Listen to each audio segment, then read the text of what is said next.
Hej, deco! Da li ste spremni da naučite oblike? Ali nećemo sami. Mala pčela će da nam pomogne. Eno je! Zdravo, pčelice! Da li želiš da nam pokažeš oblike? Vidi, svi su u vozu. Idemo!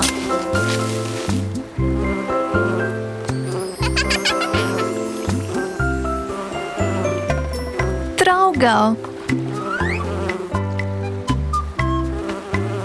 kvadrat,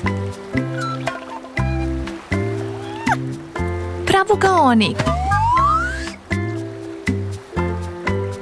mnogougaunik, krug, elipsa,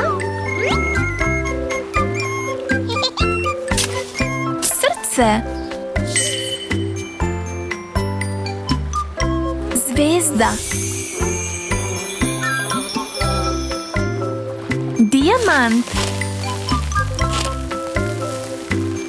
Ima još mnogo oblika koje ćemo naučiti nekom drugom prilikom. Šta kažeš, pčelice? Treba li da ponovimo sve oblike koje smo naučili?